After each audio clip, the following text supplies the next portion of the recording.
Oh, God.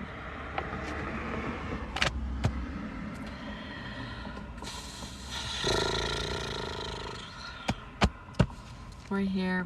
It's time. I'm absolutely 100,000% terrified. I don't think I'm ready at all. Like at all. But we're here.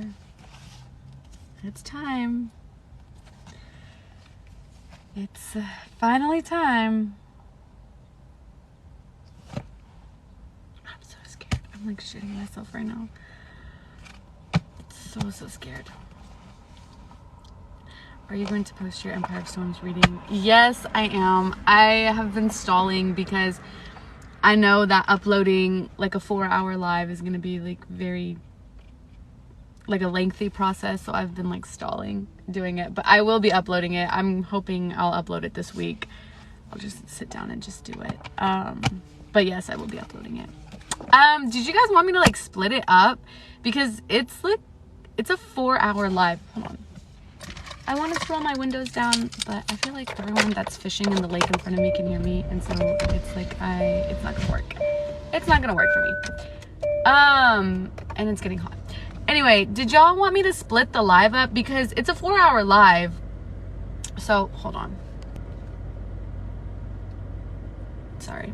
My phone got connected. I didn't want my music to start playing. It's a 4-hour live. So I was thinking that I could like split it 2 hours in one live, 2 hours in the other one. Thank you. And then I could post it in 2 parts. So that way maybe it will upload better. Whatever works better for you, time upload wise. Okay, then I think I will do that. I think I'll do that. But anyway, we're starting her today. Oh, God. I'm, yeah, very, very scared. These pages are paper thin. I feel like I'm flipping through the Bible. Hold on. Yes, we get it. Adian's just brooding and whatever. Okay, so I already read chapter 1. Yeah, I read chapter 1. And you're right, it was just a whole bunch of nothing. So we're starting on chapter 2, and we're going all the way to chapter 5.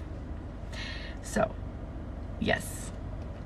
Yeah, okay, chapter 2. Here we go. And we're starting with a lead. So I'm already scared. We're starting with a lead. And hold on, let me open my soda. I'm scared. I'm stalling. Okay, sorry. Chapter 2. Elide Lochin had once hoped to travel far and wide, to a place where no one had ever heard of Ardalan or Terrasen, so distant that Vernon didn't stand a chance of finding her.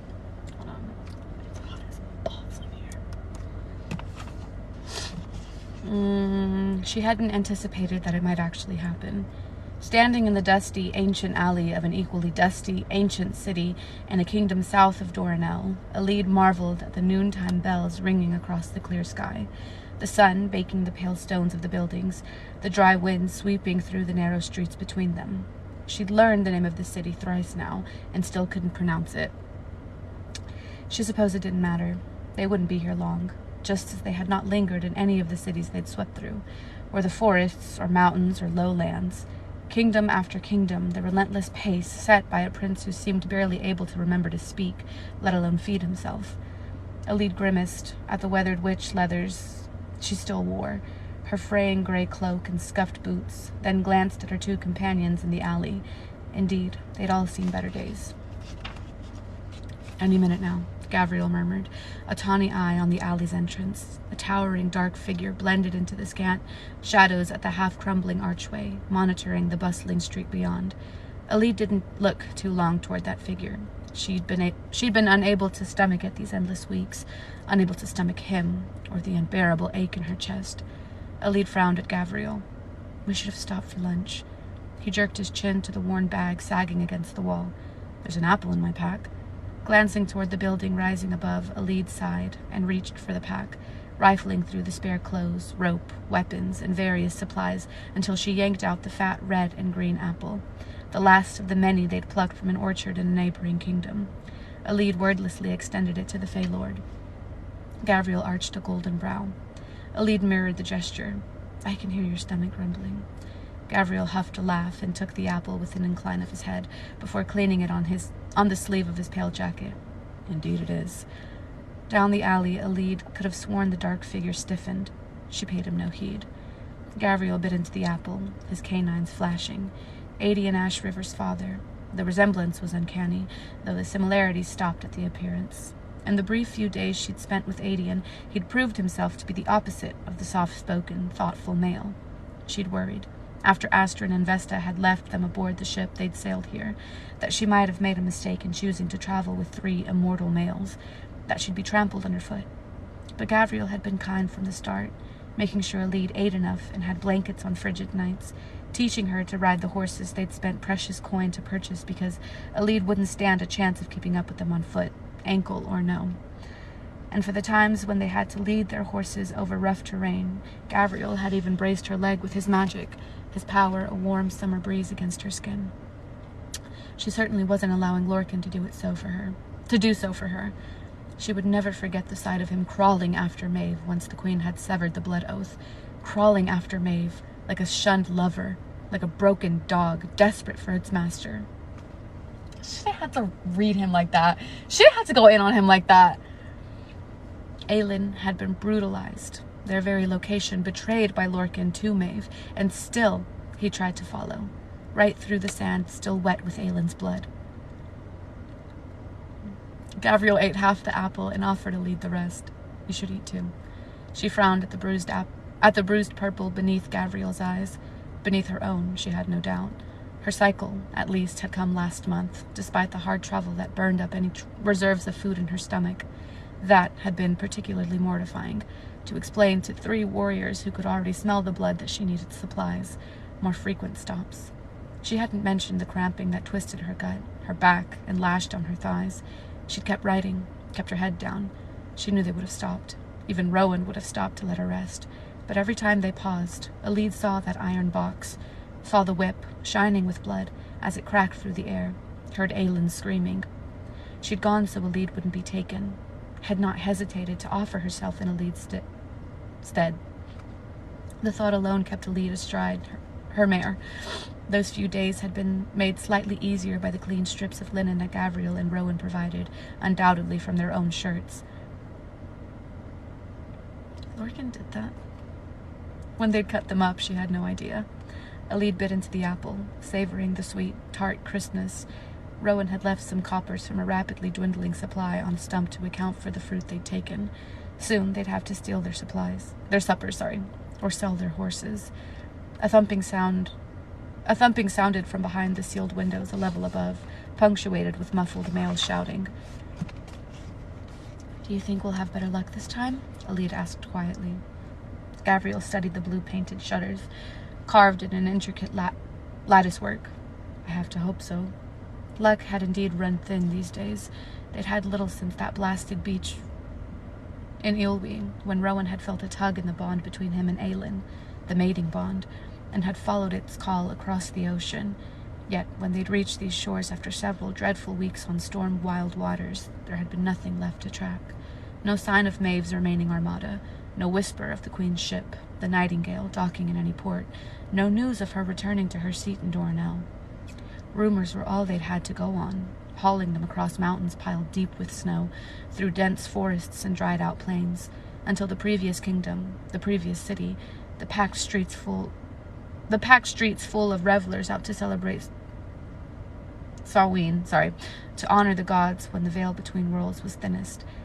They had no idea those gods were nothing but beings from another world, that any help the gods offered, any help Alid had ever received from that small voice at her shoulder, had been with one goal in mind, to return home.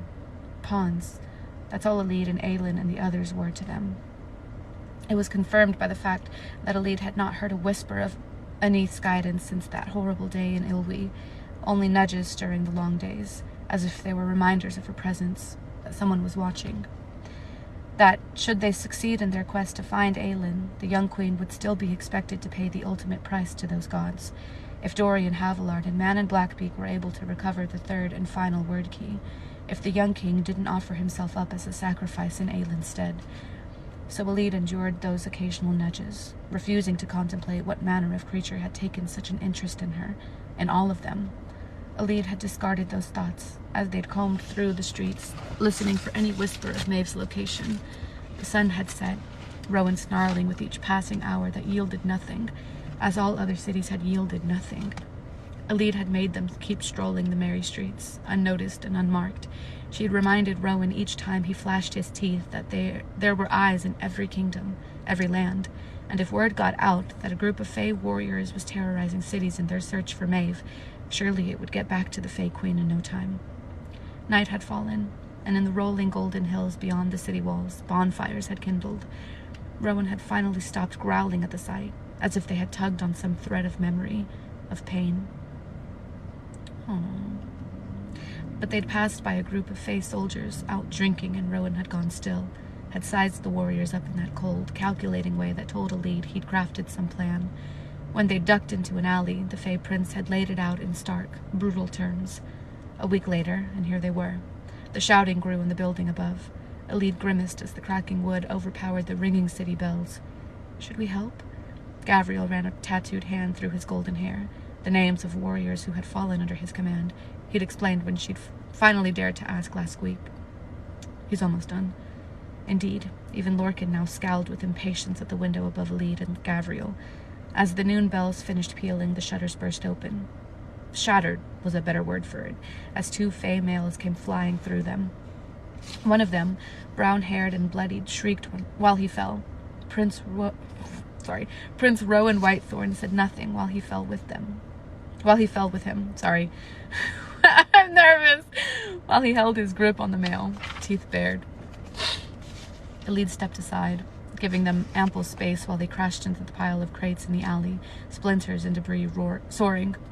She knew a gust of wind kept the fall from being fatal for the broad-shouldered male, whom Rowan hauled from the wreckage by the collar of his blue tunic. He was of no use to them dead. Gavriel drew a knife, remaining by Elide's side as Rowan slammed the stranger against the alley wall. There was nothing kind in the prince's face, nothing warm, only cold-blooded predator, hell-bent on finding the queen who held his heart. Please, the male sputtered, in the common tongue. Rowan had found him then. They couldn't hope to track Maeve, Rowan had realized, on Samhain, yet finding the commanders who served Maeve spread across various kingdoms on loan to mortal rulers. That they could do. And the male Rowan snarled at, his own lip bleeding, was a commander, a warrior from the breadth of his shoulders to his muscled thighs. Rowan still dwarfed him, Gavriel and Lorcan too, as if even amongst the Fae, the three of them were a wholly different breed. Here's how this goes, Rowan said to the sniveling commander. Sniveling, sorry. His voice deadly soft. A brutal smile graced the prince's mouth, setting the blood from his split lip running. First, I break your legs. Maybe a portion of your spine so you can't crawl. He pointed a bloodied finger down the alley, to Lorcan. You know who that is, don't you? As if in answer, Lorcan prowled from the archway. The commander began trembling. The leg and spine. Your body would eventually heal, Rowan went on as Lorcan continued his stalking approach. But what Lorcan Salvatore will do to you. A low, joyless laugh. You won't recover from that, my friend. The commander cast frantic eyes toward Elide, toward Gavriel. The first time this had happened, 2 days ago, Elide hadn't been able to watch. That particular commander hadn't possessed any information worth sharing, and given the unspeakable sort of brothel they'd found him in, Elide hadn't really regretted that Rowan had left his body at one end of the alley, his head at the other.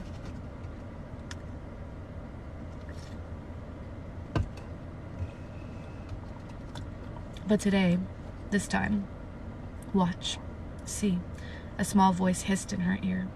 Listen. Despite the heat and sun, Elide shuddered, clenched her teeth, bottling up all the words that swelled within her. Find someone else. Find a way to use your own powers to forge the lock. Find a way to accept your fates to be trapped in this world, so we needn't pay a debt that wasn't ours to begin with. Yet, if Beneath now spoke when she had only nudged her these months, Elide swallowed those raging words, as all mortals were expected to. For Aelin, she could submit, as Aelin would ultimately submit. Gavriel's face held no mercy, only a grim sort of practicality as he beheld the shaking commander dangling from Rowan's iron grip. Tell him what he wants to know. You'll only make it worse for yourself. Lorcan had nearly reached them, a dark wind swirling about his long fingers. There was nothing of the male she'd come to know on his harsh face, at least the male he'd been before that beach. No, this was the mask she'd first seen in Oakwald, unfeeling, arrogant, cruel. The commander beheld the power gathering in Lorcan's hand, but managed to sneer at Rowan, blood coating his teeth. She'll kill all of you. A black eye already bloomed, the lid swollen shut. Air pulsed at Elide's ears as Rowan locked a shield of wind around them, sealing in all sound. Maeve will kill every last one of you traitors. She can try, was Rowan's mild reply. See, Aneath whispered again. When the commander began screaming this time, Elide did not look away, and as Rowan and Lorcan did what they'd been trained to do, she couldn't decide if Aneath's order had been to help, or a reminder of precisely what the gods might do should they disobey.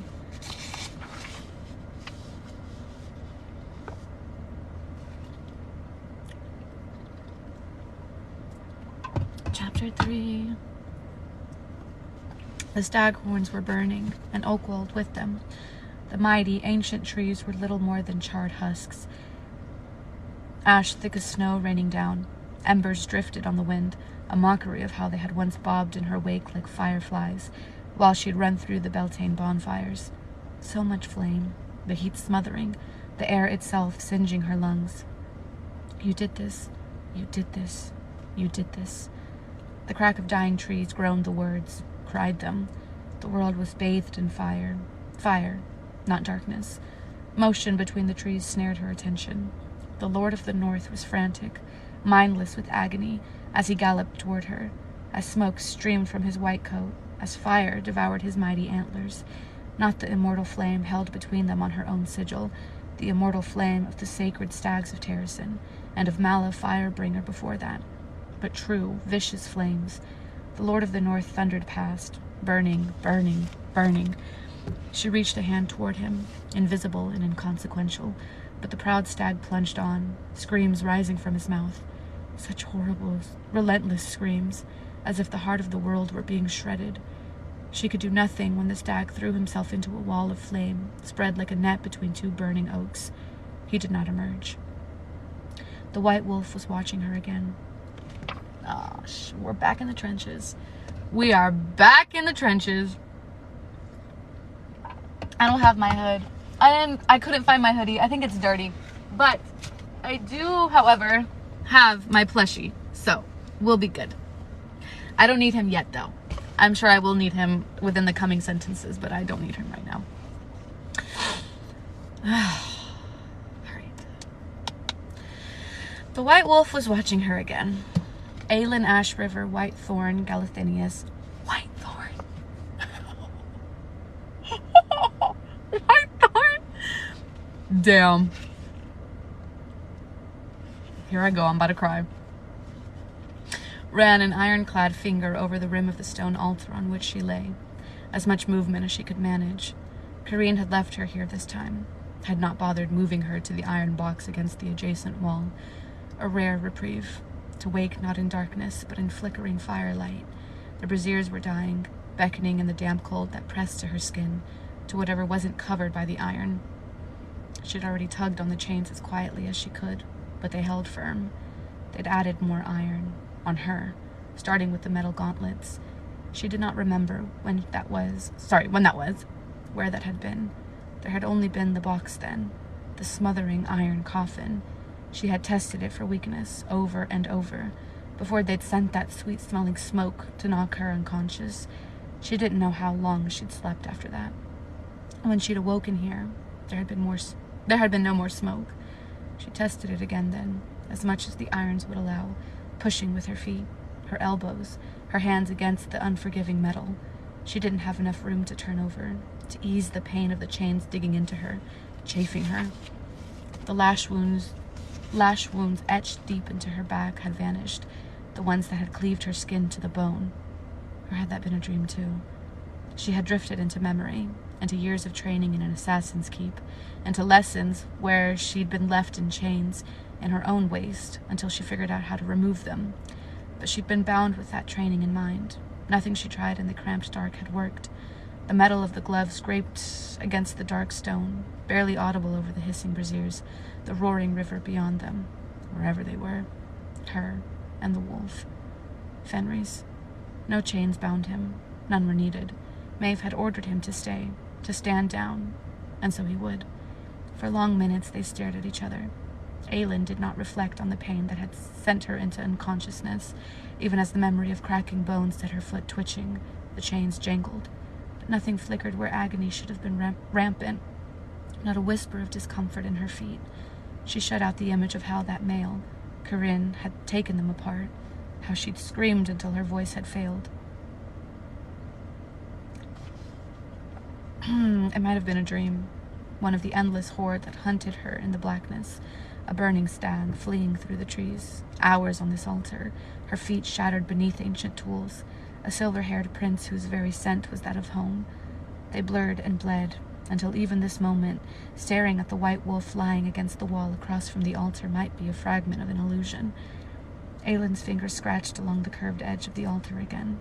The wolf blinked at her, thrice. In the early days, months, years of this, they had crafted a silent code between them. Did this bitch just say years? There's no way. They had crafted a silent code between them, using the few moments she'd been able to dredge up speech, whispering through the near invisible holes in the iron coffin. 1 blink for yes, 2 for no, 3 for are you all right, 4 for I'm here, I'm with you, 5 for this is real, and you are awake. Fenris blinked again 3 times. Are you all right? Aelin swallowed against the thickness in her throat, her tongue peeling off the roof of her mouth. She blinked once. Yes. She counted his blinks. 6. He'd made that one up. Liar, or something like it.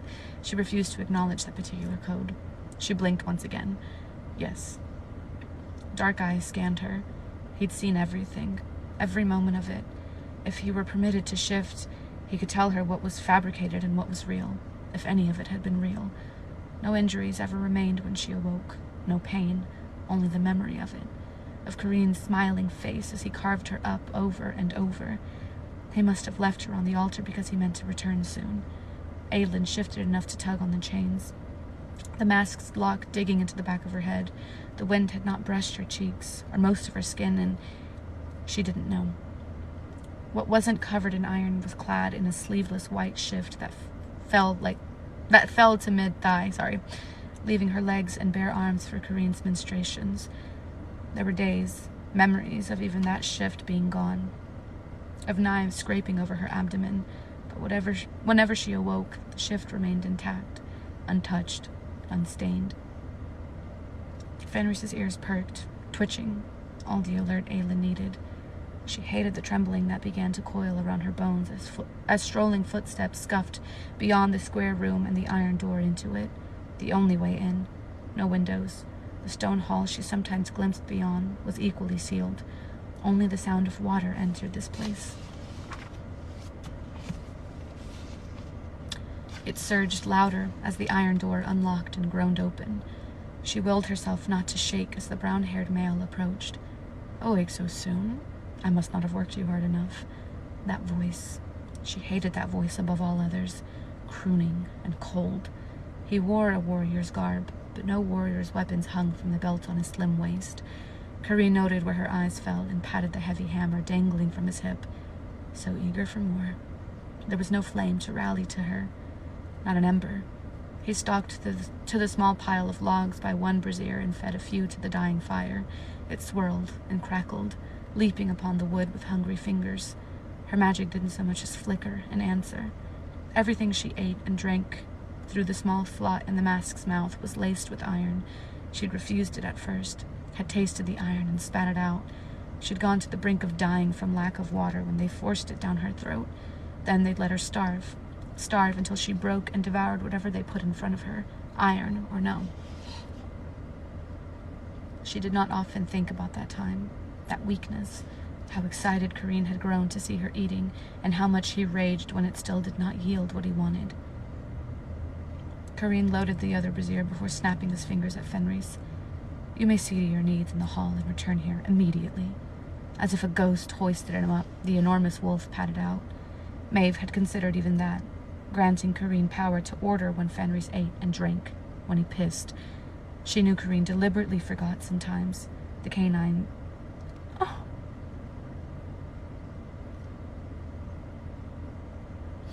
The canine whines of pain had reached her, even in the box. Real. That had been real. The male before her, a trained warrior in everything but honor and spirit, surveyed her body. "How shall we play tonight, Aelin?" She hated the sound of her name on his tongue. Her lip curled back from her teeth. Fast as an asp, Corrine gripped her throat, hard enough to bruise. Such rage, even now. She would never let go of it. The rage. Even when she sank into that burning sea within her, even when she sank to the darkness and flame, the rage guided her. Corrine's fingers dug into her throat, and she couldn't stop the choking noise that gasped from her. "This can all be over with a few little words, Princess," he purred, dropping low enough that his breath brushed her mouth. "A few little words, and you and I will part ways forever." She'd never say them. Never swear the blood oath to Maeve. Swear it, and hand over everything she knew, everything she was, become slave eternal, and usher in the doom of the world. Corrine's grip on her neck loosened, and she inhaled deeply, but his fingers lingered at the right side of her throat. She knew precisely what spot, what scar he brushed his fingers over, the twin small marking in the space between her neck and shoulder. "Interesting," Corrine murmured. Aelin jerked her head away, baring her teeth again. Corrine struck her. Not her face, clad in iron that would rip open his knuckles, but her unprotected stomach. The breath slammed from her. An iron clanked as she tried and failed to curl into her side. On silent pause, Fenris lopped back in and took up his place against the wall. Concern and fury flared in the wolf's dark eyes as she gasped for air, as her chained limbs still attempted to curl around her abdomen, but Fenris could only lower himself onto the floor once more. 4 blinks. "I'm here. I'm with you."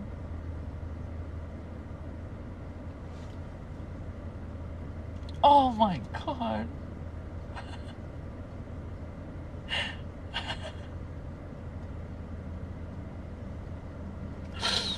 Damn. Oh, fuck. Okay, that one hurt.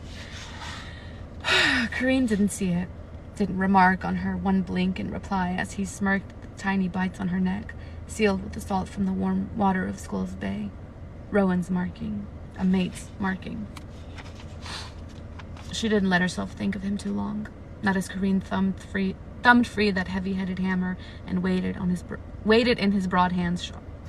Sorry.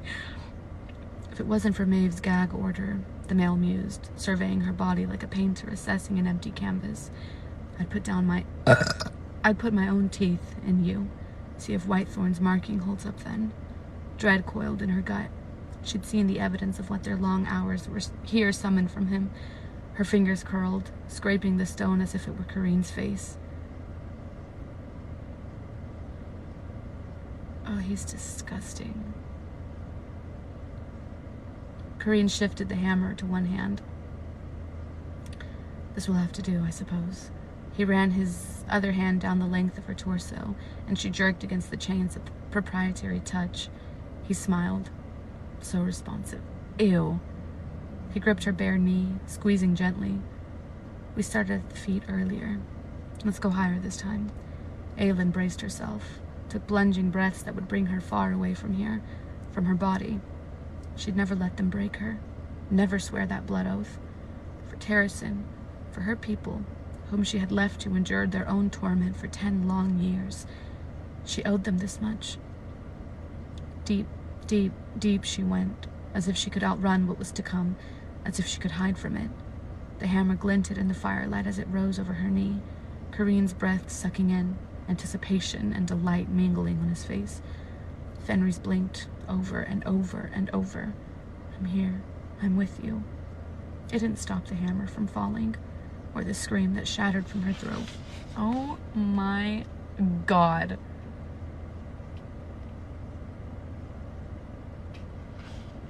I'm gonna be so for real. I'm gonna be so for real. If these gods don't back out and they're like, never mind, you've been through enough, we're gonna handle this ourselves. Like, they're sick. They're sick. Chapter 4.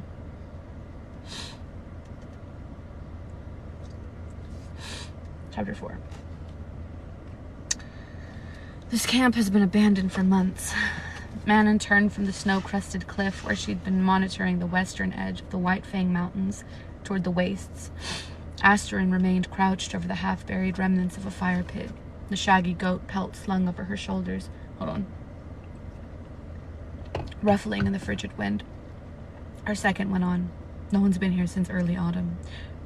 Manon had suspected as much. The shadows had spotted the site an hour earlier on their patrol of the terrain ahead, somehow noticing the irregularities cleverly hidden in the leeward side of the rocky peak. The mother knew Manon herself might have flown right over it. Asterin stood, brushing snow from the knees of her leathers. Even the thick material wasn't enough to ward against the brutal cold, hence the mountain goat pelts they'd restored to wearing. Good for blending into the snow, Edda had claimed, the shadow even letting the dark hair dye she favored wash away these weeks to reveal the moon-white hair of her natural shade, Manon's shade. Briar had kept the dye. One of them was needed to scout at night, the other shadow had claimed. Manon surveyed the two shadows, carefully stalking through the camp, perhaps no longer shadows, but rather the two faces of the moon, one dark, one light, one of many changes to the 13.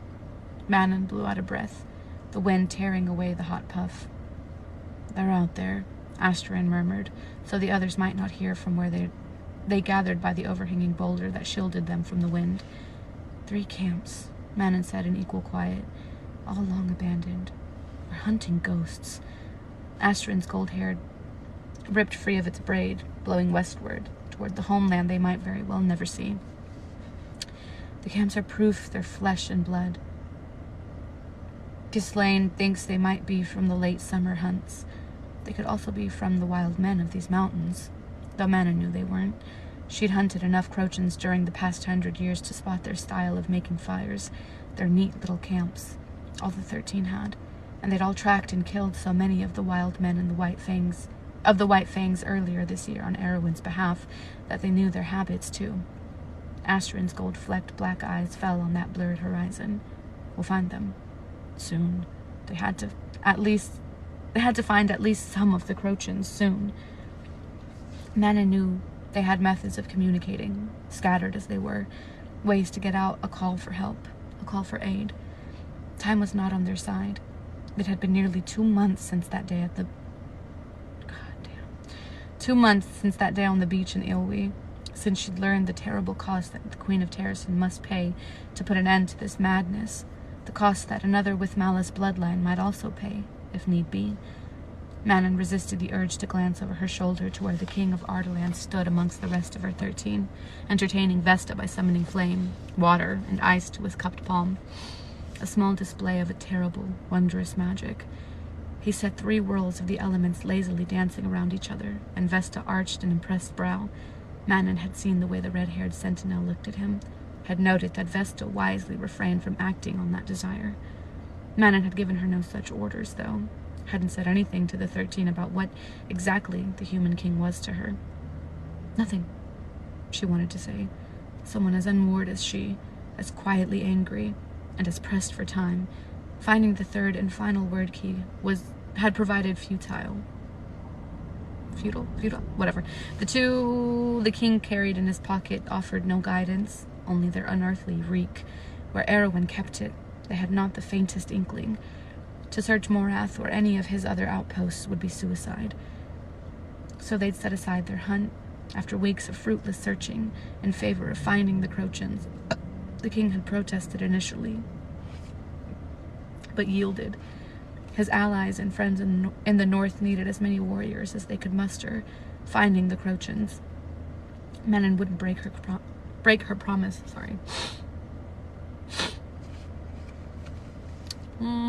She might be the disowned heir of the Blackbeak clan, might now command only a dozen witches, but she could still hold true to her word. So she'd find the Crochans, convince them to fly into battle with the 13, with her, their last living Crochan queen. Even if it led them all straight into the darkness's embrace. The sun arched higher, its light off the snows near blinding. Lingering was unwise. They'd survived these months with strength and wits, for while they'd hunted for the Crochans, they'd been hunted themselves. Yellowlegs and Bluebloods mostly, all scouting patrols. Manon had not given the order not to engage, not to kill. A missing Iron Teeth patrol would only pinpoint their location, though Dorian could have snapped their necks without lifting a finger. It was a pity he hadn't been born a witch, but she'd gladly accept such a lethal ally. So would the 13. "What will you say," Asterin mused, "when we find the Crochans?" Manon had considered it over and over. If the Crochans would know who Lothian Blackbeak was, that she had loved Manon's father, a rare-born Crochan prince, that her parents had dreamed, had believed they'd created a child to break the curse of the Iron Teeth and unite their peoples. A child not of war, but of peace. But those were foreign words on her tongue. Love, peace. Manon ran a gloved finger over the scrap of red fabric binding the end of her braid, a shred from her half-sister's cloak. There's that fucking name again. Rhiannon, named for the last witch queen, whose face Manon somehow bore. Manon said, "I'll ask the Crochans not to shoot, I suppose." Asterin's mouth twitched toward a smile. "I meant about who you are." She'd rarely balked from anything, rarely feared anything, but saying the words, those words... "I don't know," Manon admitted. "We'll see if we get that far." The White Demon, that's what the Crochans called her. She was at the top of their to-kill list, a witch every Crochan was to slay on sight. The fact alone said they didn't know what she was to them. Yet her half-sister had figured it out, and then Manon had slit her throat. Manon Kinslayer, her grandmother had taunted. The matron had likely relished every Crochan heart that Manon had brought to her at Blackbeak Keep over the past 100 years. Manon closed her eyes, listening to the hollow song of the wind. Behind them, Abraxas let out an impatient, hungry whine. Yes, they were all hungry these days. "We will follow you, Manon," Asterin said softly. Manon turned to her cousin. "Do I deserve that honor?" Asterin's mouth pressed into a tight line, the slight bump on her nose. Manon had given her that. She'd broken it in the Omega's mess hall for brawling with mouthy Yellowlegs. Asterin had never once complained about it, had seemed to wear the reminder of the beating Manon bestowed like a badge of pride. "Only you can decide if you deserve it, Manon." Manon let the words settle as she shifted her gaze to the western horizon. Perhaps she deserved that honor if she succeeded in bringing them back to a home they'd never set eyes on, if they survived this war and all the terrible things they must do before it was over. Damn.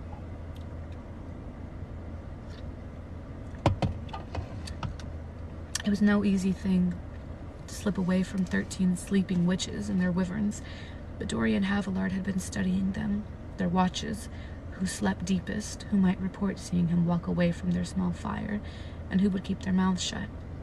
Weeks and weeks since he'd settled on this idea, this plan. They'd camped on the small outcropping where they'd found long cold traces of the Crochans, taking shelter under the overhanging rock, the wyverns a wall of leathery warmth around them. He had minutes to do this. He'd been practicing for weeks now, making no bones of rising in the middle of the night, no more than a drowsy man displeased to have to brave the frigid elements to see his needs, letting the witches grow accustomed to his nightly movements, letting Manon become accustomed to it too. Though nothing had been declared between them, their bedrolls still wound up beside each other every night. Not that a camp full of witches offered any sort of opportunity to tangle with her. No, for that, they had restored to winter-bare forests and snow-blasted passes, their hands roving for any bit of bare skin they dared expose to the chill air. Their couplings were brief, savage, teeth and nails and snarling, and not just for Manon.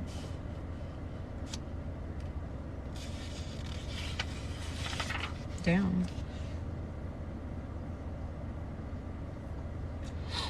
But after a day of fruitless searching, little more than a glorified guard against the enemies hunting them while his friends But when, to save their lands, he needed the release as much as she did. They never discussed it, but hounded them, which was fine by him. And Dorian had no idea what sort of man that made him.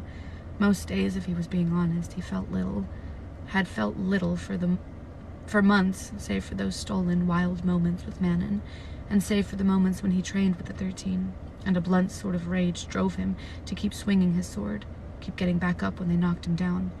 Swordplay, archery, knife work, tracking, they taught him everything he asked, along with the solid weight of Damaris, a witch knife now hung from his sword belt. It had been gifted to him by Sorel when he'd first managed to pin the stone-faced third, 2 weeks ago. But when the lessons were done, when they sat down around the small fire they dared to risk each night, he wondered if the witches could sniff out the restlessness that nipped at his heels, if they could now sniff out that he had no intention of taking a piss in the frigid night as he wended his way between their bedrolls. Then through the slight gap between Nerine, Astrin's sky-blue mare, and Abraxas, he nodded toward where Vesta stood on watch, and the red-haired witch, despite the brutal cold, threw a wicked smile his way before he rounded the corner of the rocky overhang and disappeared beyond view. He'd picked her watch for a reason. There were some amongst the 13 who never smiled at all. Lynn, who still seemed like she was debating carving him up to examine his insides, and Imogen, who kept to herself and didn't smile at anyone. Thea and Kaya usually reserved their smiles for each other, and when Feline and Fallon, the green-eyed demon twins, as the others called them, smiled, it meant hell was about to break loose. All of them might have been suspicious if he vanished for too long, but Vesta, who shamelessly flirted with him, she'd let him linger outside the camp. Likely from fear of what Manon might do to her if she was spotted trailing after him into the dark. A bastard. He was a bastard for using them like this, for assessing and monitoring them when they currently risked everything to find the Crochans. But it made no difference if he cared.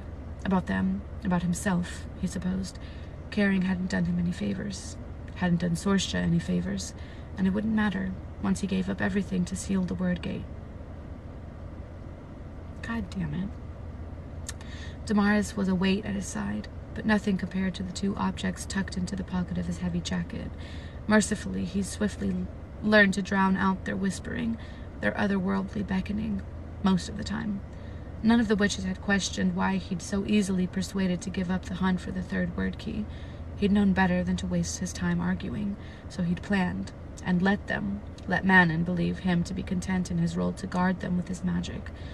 Reaching the boulder shroud clearing that he'd scouted earlier under the guise of aimlessly wandering the site, Dorian made quick work of his preparations.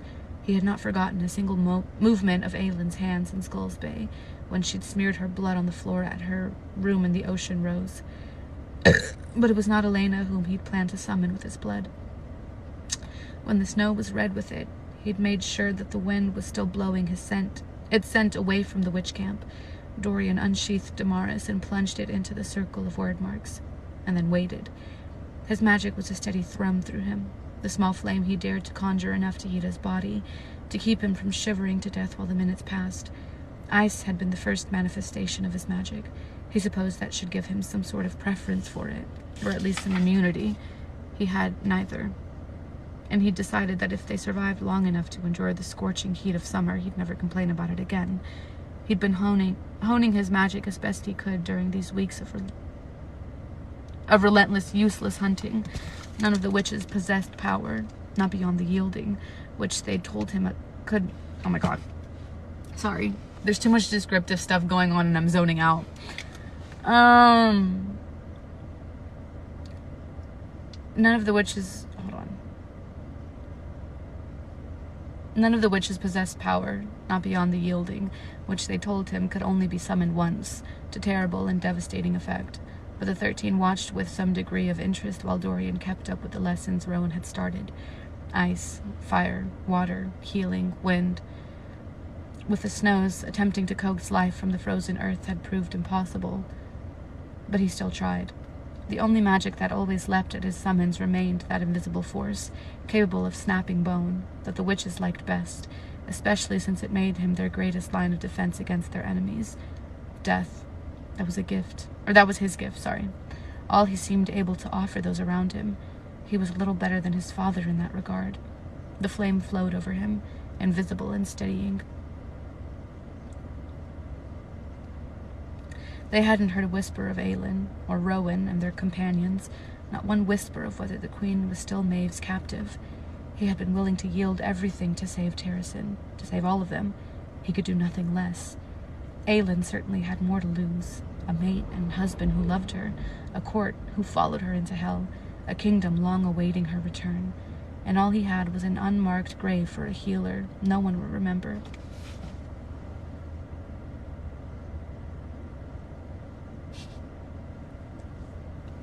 Damn!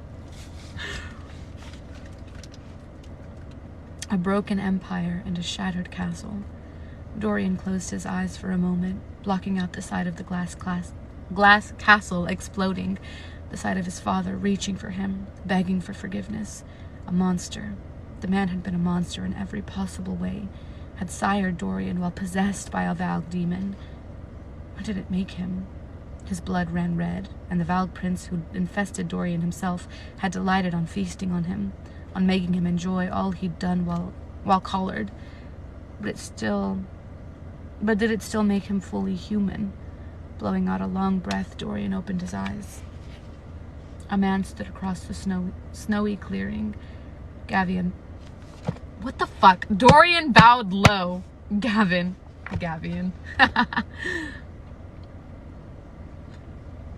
I'm sorry, y'all. That was too much filler. I'm like zoning out now. The first king of Ardalan had his eyes, or rather, Dorian had Gavin's eyes, passed down through the 1,000 years between them. The rest of the ancient king's face was foreign. The long, dark brown hair, the harsh features, the grave cast of his mouth. You learned the marks. Dorian rose from his bow. I'm a quick study. Gavin didn't smile. The summoning is not a gift to be used lightly. You risk much, young king, in calling me here, considering what you carry. Dorian patted the jacket pocket where the 2 word keys lay, ignoring the strange, terrible power that pulsed against his hand in answer. Everything's at risk these days, he straightened. I need your help. Gavin didn't reply. His stare slid to Damaris, still plunged in the snow amid the marks, a personal effect of the king, as Aelin had used the Eye of Elena to summon the ancient queen. At least you've taken good care of my sword. His eyes lifted to Dorian's, sharp as the blade itself, though I cannot say the same for my kingdom. Dorian clenched his jaw. I inherited a bit of a mess from my father, I'm afraid. You were a prince of Ardalan long before you became its king. Dorian's magic churned to ice, colder than the night around him. Then consider me trying to atone for years of bad behavior. Gavin held his gaze for a moment that stretched into eternity. A true king, that's what the man before him was. A king, not only in title, but in spirit, as few had been since Gavin was laid to rest beneath the foundation of the castle he'd built along the Avery. Dorian withstood the weight of Gavin's stare, let the king see what remained of him, mark the pale band around his throat. Then Gavin blinked once, the only sign of his permission to continue. Dorian swallowed. Where's the 3rd key? Gavin stiffened. Unforbidden to say. Forbidden, or won't. He supposed he should be kneeling, should keep his tone respectful. How many legends about Gavin had he read as a child? How many times had he run through the castle, pretending to be the king before him? Dorian pulled the amulet of Orinth from his jacket, letting it sway in the bitter wind. A silent, ghostly song leaked from the gold and blue medallion. Speaking in languages that did not exist. Bran and Galathinius defied the gods by putting the key in here without Oh, there's a dog. Sorry, I got distracted. Fuck! Defied the gods by putting the key in here with a warning to Aelin. The least you could do is give me a direction. Gavin's edges blurred, but held. Not much time. For either of them.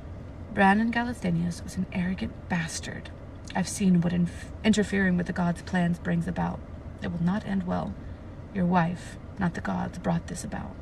Gavin bared his teeth, and though the man was long dead, Dorian's magic flared, again, readying to strike. My mate, Gavin snarled, is the cost of this. My mate, should the keys be retrieved, will vanish forever. Do you know what that is like, young king? To have eternity, and then have it ripped away.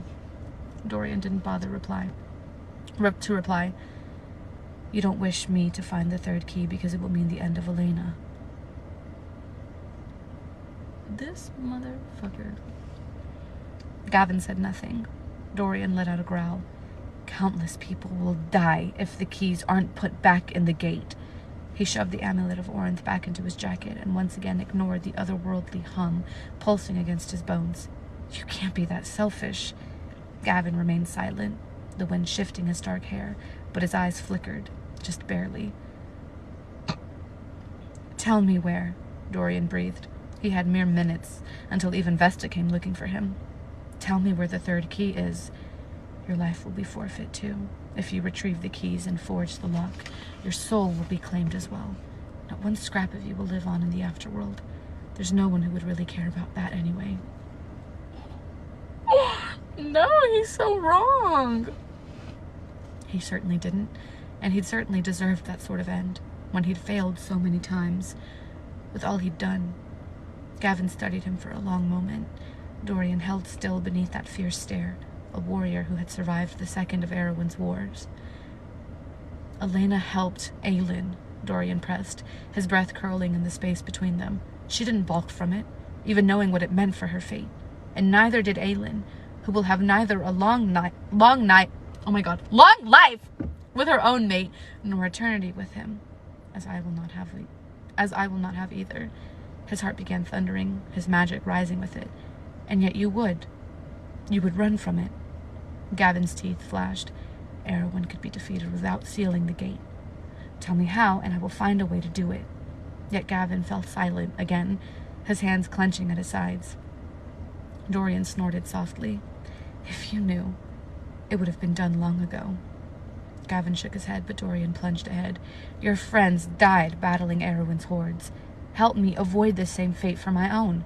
It might already be too late for some of them. His stomach churned. Had KoA made it to the southern continent? Perhaps it would be better if his friend never returned, if he stayed safe in Antica, even if KoA would never do such a thing. Dorian glanced toward the rocky corner he'd rounded. Not much time left.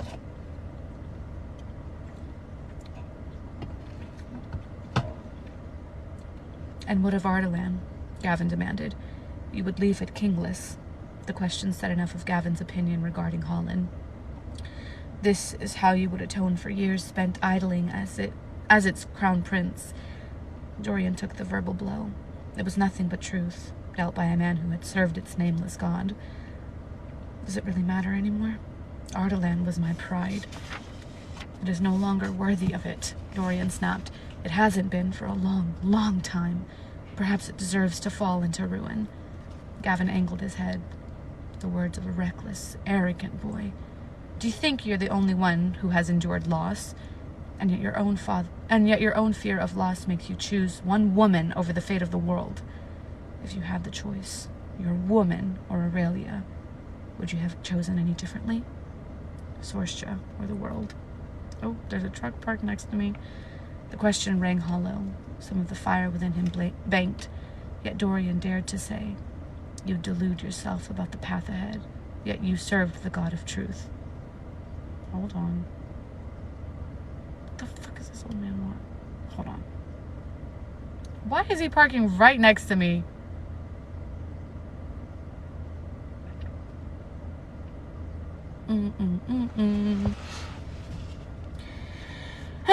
KoA had told him of their discovery in the catacombs beneath Rifthold sewers this spring. The forgotten bone temple where Gavin's deathbed confession had been written. What does he have to say about Elena's role in this? The all-seeing one does not claim kinship with those spineless creatures, Gavin growled. Dorian could have sworn a dusty, bone-dry wind rattled through the pass. Then what is he? Can there not be many gods from many places? Some born in this world, some born elsewhere.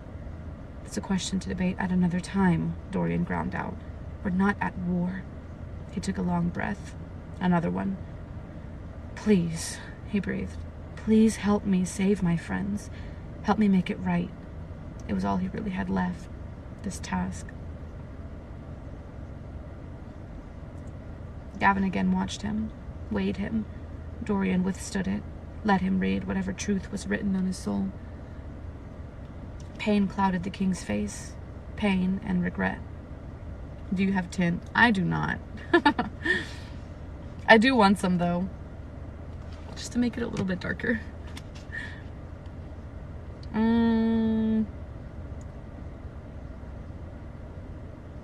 As Gavin finally said, the key is at Morath. Dorian's mouth went dry. Where in Morath? I don't know. Dorian believed him. The raw dread in Gavin's eyes confirmed it. The ancient king nodded to Damaris. That sword is not ornamental. Let it guide you, if you cannot trust yourself. It really tells the truth. It was blessed by the all-seeing one himself, after I swore myself to him.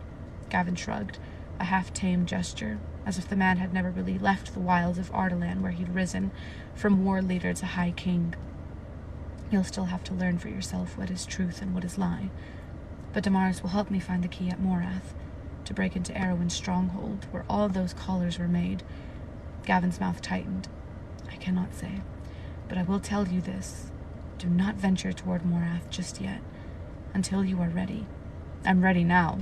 A fool's lie. Gavin knew it too. It was an effort not to touch his neck, the pale band forever marring his skin. Morath is no mere keep, Gavin said.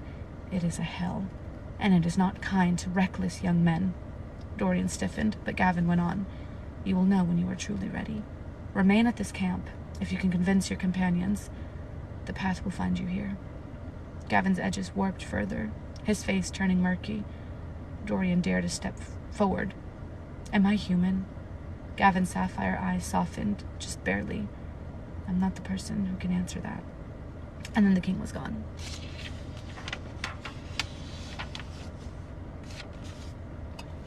Chapter 5.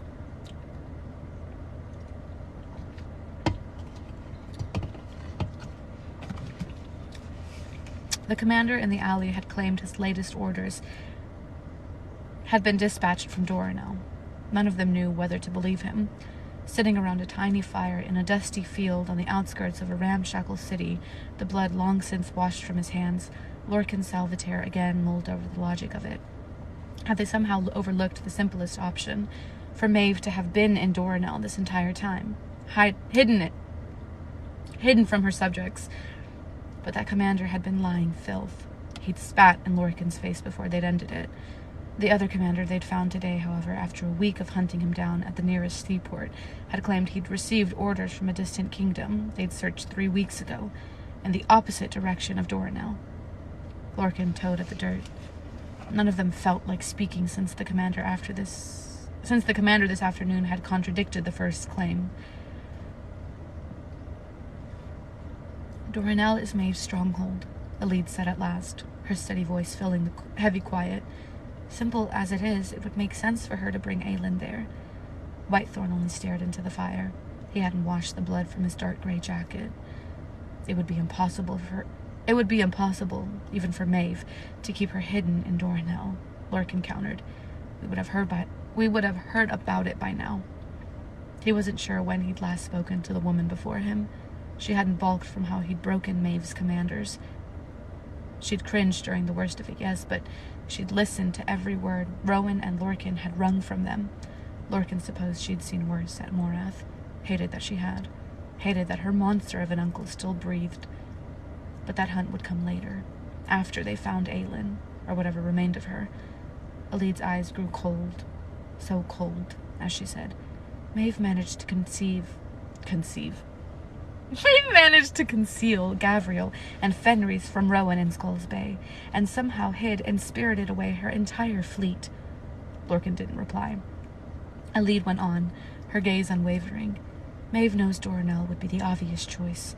The choice we'd likely reject because it's too simple. She anticipated that we'd believe she'd haul Aelin to the farthest reaches of Aurelia, rather than right back home. Maeve would have the advantage of an easily summoned army, Gavriel added, his tattooed throat bobbing, which would make rescue difficult. Lorcan refrained from telling Gavriel to shut his mouth. He hadn't failed to notice how Gavriel went out of his way to help Elide, to talk to her.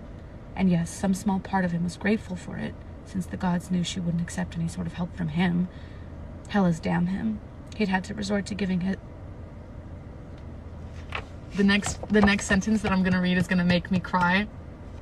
The next sentence that I'm gonna read is gonna make me cry, because I knew it the moment I read that she was getting like torn up pieces of shirt. I was like, what if Lorcan is giving them to Gavriel and Rowan to give to Alid, because he knows that if he gives them to her, she won't take it. But if he gives them to Rowan and Gavriel for them to give to her, she'll take it. Now I'm about to start crying. Stop!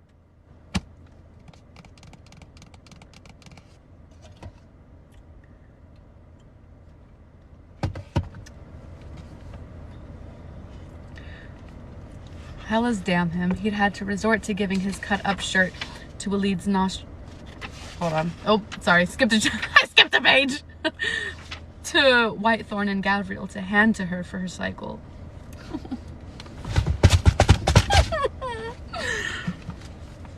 He threatened to skin them alive if they'd said it was his, and Alid, with her human sense of smell, hadn't scented him on the fabric. He didn't know why he bothered. He hadn't forgotten her words that day on the beach.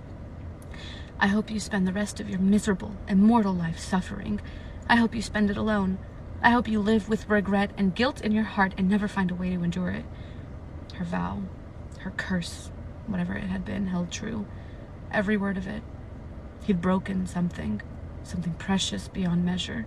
He'd never cared until now. Even the severed blood oath, still gaping wide within his soul, didn't come close to the hole in his chest when he looked at her.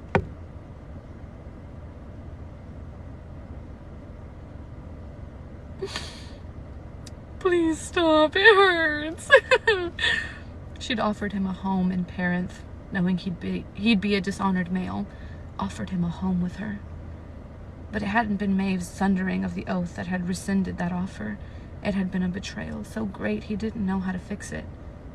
Where is Aelin? Where is my wife? Whitethorn's wife, and his mate. Only this mission of theirs, this endless quest to find her, kept Lorcan from plunging into a pit from which he knew he would not emerge. Perhaps if they found her, if there was still enough left of Aelin to salvage after Corinne's menstruations, he'd find a way to live with himself, to endure this person he'd become. It might take him another 500 years to do so. He didn't let himself consider that Alid would be little more than dust by then. The thought alone was enough to turn the paltry dinner of stale bread and hard cheese in his stomach. A fool. He was an immortal, stupid fool for starting down this path with her, for forgetting that even if she forgave him, her mortality beckoned. Lorcan said at last, it would also make sense for Maeve to go to the Acadians? Yes, to the Acadians, as the commander today claimed. Maeve has long maintained ties with that kingdom. He, Whitethorn, and Gavriel had been to war and back in that sand-blasted territory. He'd never wished to set foot in it again. Their armies would shield her, for it would take an army to keep Whitethorn from reaching his mate. He turned toward the prince, who gave no indication he'd been listening. Lorcan didn't want to consider if Whitethorn would soon need to add a tattoo to the other side of his face. The commander today was much more forthcoming, Lorcan went on, to the prince he'd fought beside for so many centuries, who had been as cold-hearted a bastard as Lorcan himself until this spring. You barely threatened him and he sang for us.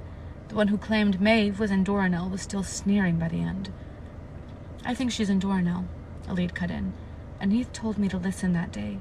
She didn't the other 2 times. It's something to consider, yes, Lorcan said, and Alid's eyes sparked with irritation. I see no reason to believe the gods would be that clear. Says the male who feeds the touch of a god, telling him when to run or fight, Alid snapped. Lorcan ignored her, that truth. He hadn't felt Hela's touch since the stone marshes, as if even the god of death was repulsed by him. Acadia's border is a 3-day ride from here. Its capital 3 days beyond that. Doranel is over 2 weeks away if we travel with little rest. And time was not on their side. With the word keys, with Erwin, with the war surely unleashing itself on Alid's own continent, every delay came at a cost. Not to mention what each day undoubtedly brought upon the Queen of Terrasen.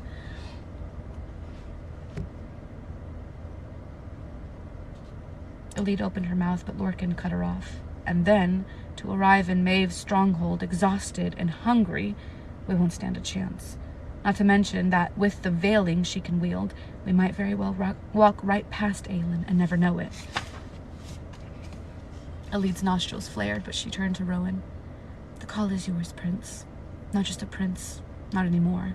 Consort to the Queen of Terrasen. At last, Whitethorn lifted his head. As those green eyes settled on him, Lorcan withstood the weight of his gaze, the innate dominance. He'd been waiting for Rowan to claim the vengeance he deserved, waiting for that blow, hoping for it. It had never come. We've come this far south, Rowan said at last, his voice low. Better to go to Acadia than risk venturing all the way to Dornell to find we were wrong. Elid's gonna be pissed as hell. She's gonna be pissed the fuck off. And that was that. Elid only threw a seething glare toward Lorcan and Rose, murmuring about seeing to her needs before she went to sleep. Her gait held steady as she crunched through the grass, thanks to the brace Gavriel kept around her ankle. It should have been his magic helping her, touching her skin. Her steps turned distant, near silent. She usually went farther than necessary to avoid having them hear anything. Lorcan gave her a few minutes before he stalked into the dark after her. He found Elid already heading back, and she paused atop a little hill, barely more than a hump of dirt in the field. What do you want? Lorcan kept walking until he was at the base of the hill and stopped. Acadia was the wiser choice. Rowan decided that too. You must be... Stop, she's being so petty! You must be so pleased. She made to stomp past him, but Lorcan stepped into her path. She craned back her neck to see his face, yet he'd never felt smaller, shorter. I didn't push for Acadia to spite you, he managed to say. I don't care. She tried to edge around him, Lorcan easily keeping ahead of her. I didn't... The word strangled him. I didn't mean for this to happen. Still, I'm gonna start crying, and this truck just pulled up next to me. Elid let out a soft, vicious laugh. Of course you didn't. Why would you have intended for your wondrous queen to sever the blood oath? I don't care about that. He didn't. He'd never spoken truer words. I only wish to make things right. Her lip curled. I would be inclined to believe that if I hadn't seen you crawling after Maeve on the beach. Lorcan blinked at the words, the hatred in them, stunned enough that he let her walk past this time. Elid didn't so much as look back. Not until Lorcan said, I didn't crawl. Stop. I think I would stop. I don't want to read what he was really crawling for. Stop.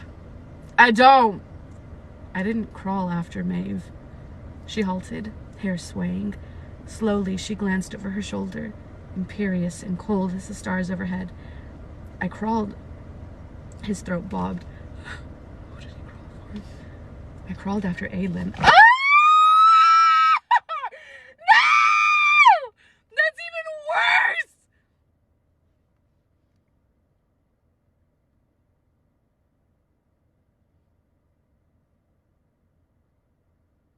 I have to sit here in silence for a second. Hold on. I need a moment of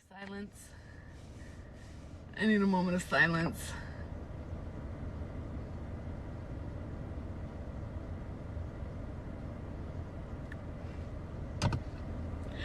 And when I said that I would defend him no matter what, yeah. When I said that I would defend him no matter what, yeah. Of course, yeah.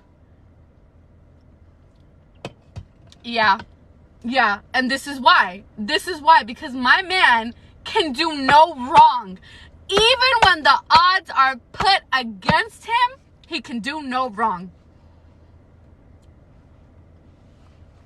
He can do no wrong. He shut out the bloody sand, the queen's screams, her final pleading request to Elid, shut them out and said, when Maeve severed the oath, I couldn't move, could barely breathe.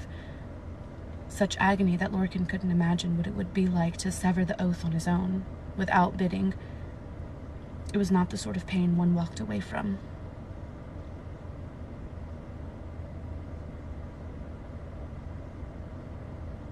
Did I say that? What if he was going for Aelin? See, even then I knew. The oath could be stretched, drawn thin. That Vaughn, the last of their cadre, still undoubtedly roamed the wilds in the north. In the north, in his hunt for Lorcan, was proof enough that the blood oath's restraint might be worked around. But to break it outright, of his own will, to find some way to snap the tether, would be to embrace death. I feel like that's foreshadowing. I feel like that's foreshadowing for someone in the cadre. And if it's for Fenris, if that's like foreshadowing for Fenris, I'm going to be very, very, very, very, very upset. I'm going to be very hurt and very devastated. I don't think I will be able to walk away from that either.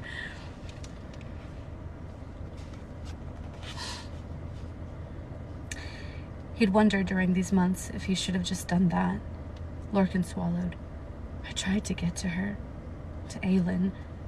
I tried to get to that box. He added so quietly, only Elide could hear it. I promise. Now kiss! Now kiss and make up! Kiss and make up! I'm tired of this! His word was his bond, the only currency he cared to trade in. He told her that once, during those weeks on the road. Nothing flickered in her eyes to tell him she remembered. Elide merely strode back to the camp. Lorcan remained where he was. He had done this, brought this upon her, upon them. Elide reached the campfire, and Lorcan followed at last, nearing its ring of light, in time to see her plop down beside Gavriel, her mouth tight. The lion murmured to her. He wasn't lying, you know.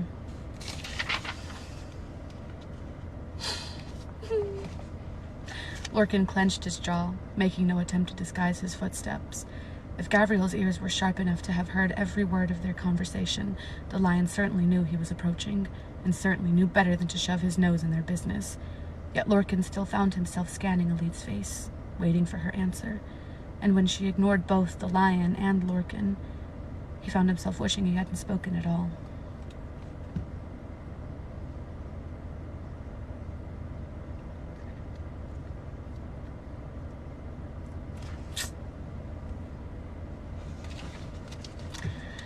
Prince Rowan Whitethorn Galathinius, consort, husband, and mate, oh my god, this chapter is long, mate of the Queen of Terracin, knew he was dreaming. He knew it because he could see her. Oh, Lord. It's just gonna get worse. There was only darkness here, and wind, and a great yawning chasm between them. Chasm. No bottom existed in that abyss, that crack in the world. But he could hear whispers snaking through it, down far below. She stood with her back to him, hair blowing in a sheet of gold.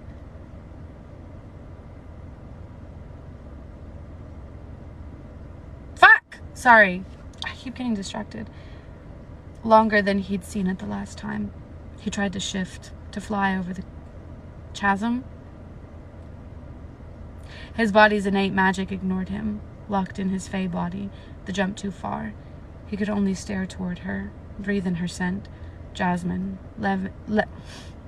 lemon, verbena, and crackling embers, as it floated to him on the wind. The wind told him no secrets, had no song to sing. It was a wind of death, of cold, of nothing. Aelin.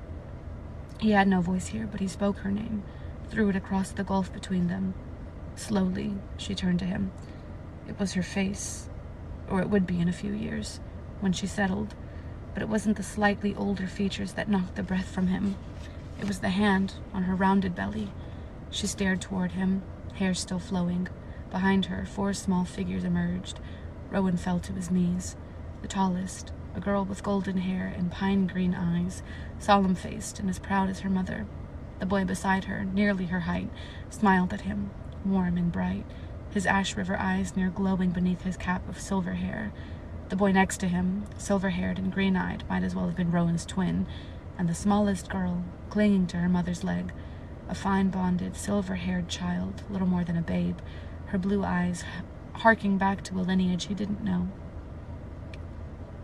Children, his children, their children, with another mere weeks from being born. His family, the family he might have, the future he might have, the most beautiful thing he'd ever seen. Aylin. Their children pressed closer to her, the eldest girl peering up to Aylin in warning.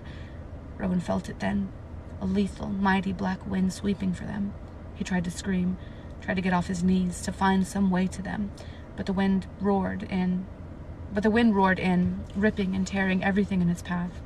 They were still staring at him as it swept them away too, until only dust and shadow remained. Damn.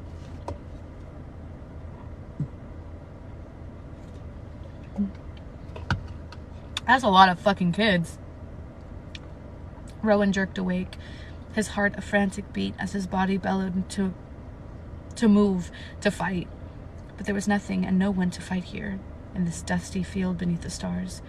A dream. The same dream. He rubbed at his face, sitting up on his bedroll. The horses dozed. No sign of distress.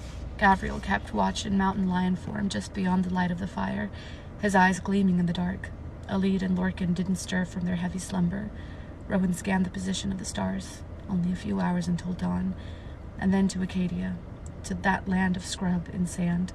While Alid and Lorcan had debated where to go, he'd weighed himself, whether to fly to Doranel alone and risk losing precious days in what might have been a fool's search. Had Vaughn been with them, had Vaughn been freed, it might have dispatched the warrior in his osprey form to Doranel, while they continued on to Acadia. Rowan again considered it. If he pushed his magic, harnessed the winds to him, the 2 weeks it would take to reach Doranel could be done in days. But if he somehow did find Aylin, he waged enough battles to know he'd need Lorcan and Gavriel's strength before things were over, that he might jeopardize Aylin in trying to free her without their help, which would mean flying back to them, then making the agonizingly slow trip northward. And with Acadia so close, the wiser choice was to search there first, in case the commander today had spoken true. And if what they learned in Acadia had led them to Doranel, then to Doranel they would go, together. Even if it went against every instinct as her mate, her husband, even if every day, every hour, that Aylin spent in Maeve's clutches was likely to bring her more suffering than he could stand to consider. So they traveled to Acadia. Within a few days they'd enter the flat plains, and then the distant dried hills beyond. Once the winter rains began, the plain would be green, lush, but after the scorching summer the lands were still brown and wheat-colored, water scarce. He'd ensured they stocked up at the next river, enough for the horses too. Food might be in short supply, but there was game to be found on the plains, scrawny rabbits and small furred things that burrowed in the cracked earth. Precisely the sort of food Aylin would cringe to eat. Gavriel noticed the movement at their camp and padded over, massive paws silent even on the bone-dry grass. Tawny, inquisitive eyes blinked at him. Rowan shook his head at the unspoken question. "Get some sleep, I'll take over."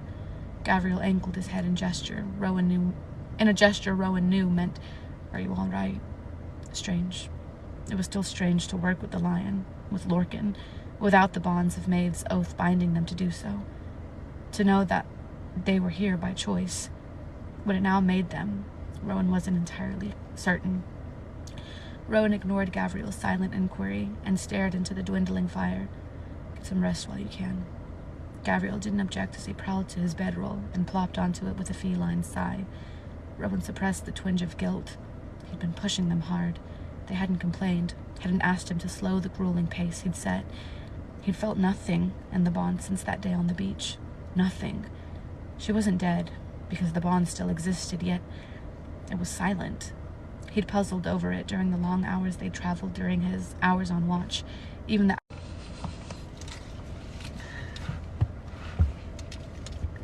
Sarah knows me so well, y'all. My phone was dying. Which is so crazy to me, because my phone was fully charged when I started this live. Like, it was literally at 100% when I started this live. Anyway, let's get back to it. I don't think it was paused for very long.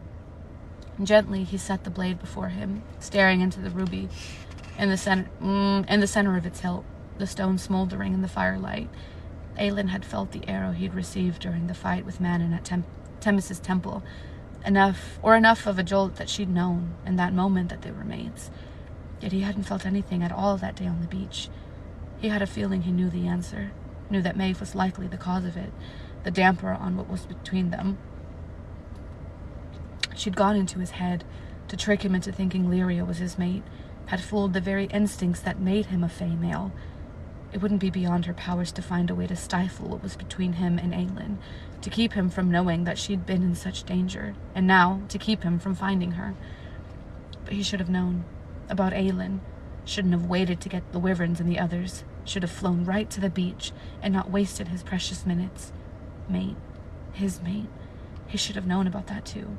Even if rage and grief had turned him into a miserable bastard, he should have known who she was, what she was, from the moment he'd bitten her at Mistward, unable to stop the urge to claim her. The moment her blood had landed on his tongue and it had sung to him, and then refused to leave him alone, its taste lingering for months. Instead, they'd brawled. He'd let them brawl, so lost in his anger and ice. She'd been just as raging as he, and had spat such hateful, unspeakable things that he'd treated her like any of the males and females who had been under his command and mouthed off. But those early days still haunted him, though Rowan knew that if he ever mentioned the brawling they'd done with a lick of shame, Aelin would curse him for a fool. He didn't know what to do about the tattoo down his face, his neck and arm, the lie it told of his loss, and the truth it revealed of his blindness. He'd come to love Lyria. That had been true, and the guilt of it ate him alive whenever he thought of it. But he could understand now why Lyria had been so frightened of him in those initial months, why it had been so damn hard to court her, even with that mating bond, its truth unknown to Lyria as well. She'd been gentle and quiet and kind, a different sort of strength, yes, but not what he might have chosen for himself. He hated himself for thinking it, even as the rage consumed him at that thought, at what had been stolen from him, from Lyria too. Aelin had been his, and he had been hers from the start, longer than that, and Maeve had thought to break them, break her to get what she wanted. He wouldn't let that go unpunished, just as he could not forget that Lyria, regardless of what truly existed between them, had been carrying their child when Maeve had sent those enemy forces to his mountain home. He would never forgive that. "I will kill you," Aelin had said when she'd heard what Maeve had done, how badly Maeve had manipulated him, shattered him, and destroyed Lyria. Elide had told him every word of the encounter, over and over. "I will kill you." Rowan stared into the burning heart of Goldrun's ruby. He prayed that fire, that rage, had not broken. He knew how many days it had been, knew who Maeve had promised would oversee the torture, knew the odds were stacked against her. He'd spent 2 weeks strapped on an enemy's table, still bore the scar on his arm from one of their more creative devices. Hurry. They had to hurry. Rowan leaned forward, resting his brow against Goldrun's hilt. The metal was warm, as if it still held a whisper of the bearer's flame. He had not set foot in Acadia since the last horrible war, though he'd led Fae and mortal soldiers alike to victory. He'd never had any desire to see it again, but to Acadia they would go. And if he found her, if he freed her, Rowan did not let himself think beyond that. To the other truth that they would face, to the other burden. Tell Rowan that I'm sorry I lied, but tell him it was all borrowed time anyway. Even before today, I knew it was all just borrowed time, but I still wish we'd had more of it. He'd refused to accept that, would never accept that she would be the ultimate cost to end this, to save their world. Rowan scanned the blanket of stars overhead. While all other constellations had wheeled past, the Lord of the North remained, the immortal star between his antlers pointing the way home, to Terrasen. Fight him, or tell him he has to fight. He must save Terrasen, and remember the vows he made to me.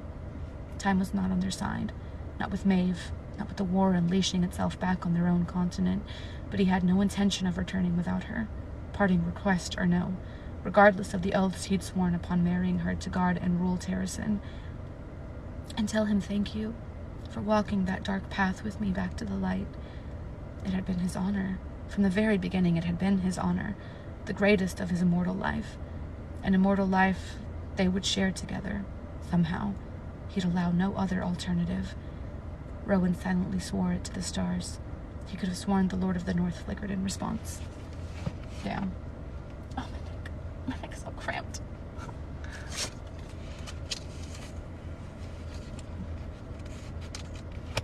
Damn. Damn. Damn.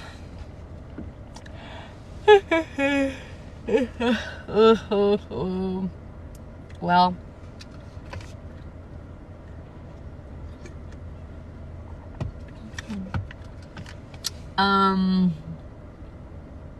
all I know is I don't think she's in Acadia because they said that she was by a river, and if they're headed to the desert, I mean, I guess there can be rivers in the desert. 8 through 12 next time, and then things ramp up. What if I don't want them to, though? Bye. Thank you for watching. Next live will probably be tomorrow, if we're being honest. I can't stay away from this book now that I've started it. So I'll read it tomorrow. I'll do a live tomorrow. Fuck it. But yeah, not as bad as I thought it was gonna be starting off. Definitely thought I was gonna be in worse shape. But then again, this is only the first couple of chapters, so I am still expecting a lot worse. Probably around, let's see, like 5:30 Central Time. I don't know what time that is for you. Like 5:30. It's after I get off of work. Y'all, my birthday is in a week. My birthday is in exactly 1 week. I'm turning 47. I feel like I'm turning 47. I'm actually turning 24. I feel very old. 24, and I'm like almost at 25, which is crazy to me because I still feel like I'm 17. I don't feel like a 24-year-old. I still feel like a 17-year-old. I'll be 28 in December. I'm 25 in January. I don't want to be done with my 20s. I'm almost halfway through my 20s and I feel like I haven't done anything. And then I'll be in my 30s, and then I'll be in my 40s, and then I'll be in a grave. Damn.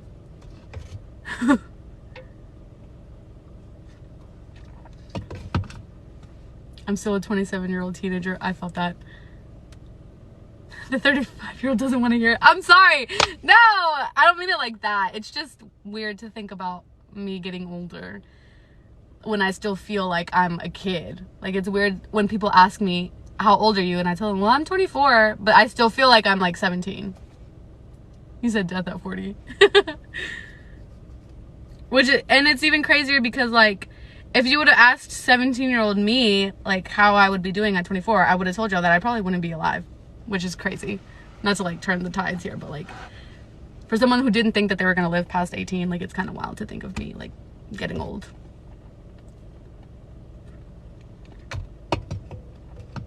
COVID stole the rest of my 20s. I spent the last 2 years of them in lockdown. I'm so sorry. I know, COVID was... I feel like COVID is, like, now the reason why I don't, like, do a lot. Because, like, before, like, Bianca pre-COVID, I was, like, living it up. I was, like, going to concerts left and right, and I was, like, taking all these trips, and I was, like, hanging out with all my friends. And then COVID hit, and I'm just, like, damn. Yeah. Oh, thank you. Y'all are sweet. It's just, like, it's crazy to think about me getting older. Like, I'm grateful for it and everything.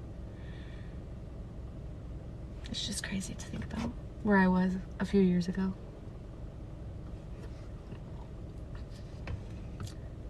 Now I just read. I've ditched so many concerts. Literally, like, the last concert I went to, like, Blackpink was, like, the first concert I had been to since, like, February, which was, like, pre-COVID Bianca. Like, that was unheard of. Like, I was at concerts left and right, and I was like, oh, I sort of like this artist. I sort of listen to them. Boom, I just bought tickets to go see them. Like, I was, like, all over the place. And now I have 4 cats and a dog, and I just stay at home. Like, literally, all that I did today before I went live, I just sat and watched reruns of The Office all day.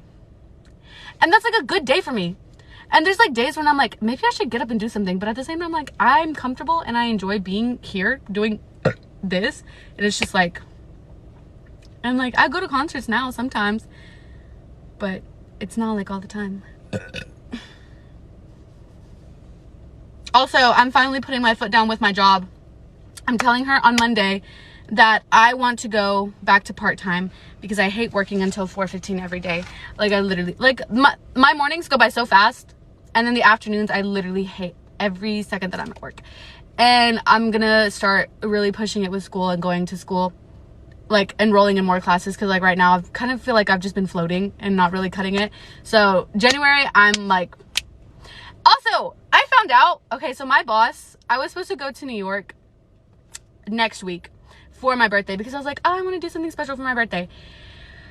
It didn't end up working out because I was going to take my 2 brothers with me, but I was going to have to pay for absolutely everything. And so 3 plane tickets plus hotel plus food for 3 people in New York City plus buying 3 tickets for Broadway shows in New York was like insanely expensive. So like didn't work out, but I still had those days requested off. And so I was like, oh, maybe I'll just like take like a small trip here for my birthday. And just do that. And so my boss was like, I need to know if you're still going to New York because someone else requested those days off and I need to know if you're going or not. And so I was like, well, I don't know. I still want to plan a trip. She was like, let me know tomorrow morning if you're like going. And so I was like, oh, fuck, okay. And so I was thinking about it and I was like, okay, well, like, what if this person is going to go visit family that they haven't seen in a long time? And if I say yes for this possible trip, then I ruined their experience to go see family because like my boss made it sound like only one of us could have it off.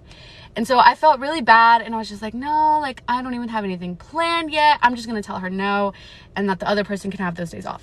So I went the next day and she asked me, she was like, well, are you going anywhere? And I was like, no, I'm not. And she said something to me and it made me kind of like, what? She was like, oh, smart choice. And then she like left. And I was like, okay, whatever. So she printed out this sheet that has everyone's days off listed, like everyone's time off for like until December. And I was like, oh, I wonder who, I like was just curious. And I was like, I wonder who got those days off. Let me go see. It was my boss. It was my boss. And it's not for like a family trip or anything. She has a meeting. She has a meeting out of town. Yeah. And so that was like literally, and it was for one day. It was literally like Tuesday that she's leaving early. So we only work 2 days next week. I only work Monday and Tuesday and I had requested those 2 days off for my birthday. And she's working Monday and then Tuesday she has to leave early for a meeting. And I was like, okay, I'm done. Yeah. I have wanted to quit that job for so long. And it's not even about like not enjoying what I do.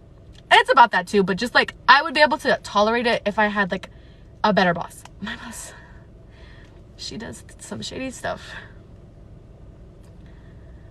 I know. I thought about that too, that I had requested the days off first and I thought it was kind of like weird that she was like approaching me about it and saying like, well, I need to know if you need those days off.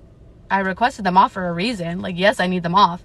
I thought straight away that was kind of shady, but then I thought maybe I'll be nice and I'll, let this person go see their family or something. Because, birthdays are birthdays. They're like, I would have been fine if it would have been for someone that needed it more than I did. But yeah, the management just ruins it. So now I'm very upset. And 1 year with new manager and I'm done. She's been my boss since I got hired, but she has changed a lot. Like a lot. I think the stress has just finally gotten to her. But it's just like, yeah. So I'm going to be starting working part-time again. That's initially what I was hired for, to work part-time. And then I started working full-time during summers when I wasn't going to school and I needed the extra money. And she just kind of took that as, oh, you're working full-time forever now. Congratulations. And I like never went back to working part-time. So I'm telling her tomorrow, wish me luck, that I'm going to start working part-time in January again. And I'm giving her a lot of time. Like I'm giving her all of December and the rest of this month to find someone else to take over my classroom. Because I'm like the lead teacher in the class. Like, so I'm giving her like basically 2 months. And I'll still be there in the mornings to open and help. So I hope it's not a big deal. I really hope it's not a big deal. But knowing her, she's going to make it a big deal. Anyway, enough about ranting about my job. I will see y'all tomorrow. We will read 8 through 12. And thank y'all for coming today. And hopefully this book isn't as bad as I'm dreading it's gonna be. But I know that it is. So preparing myself for that. Anyway, I love y'all. Thank y'all. Bye. See y'all tomorrow.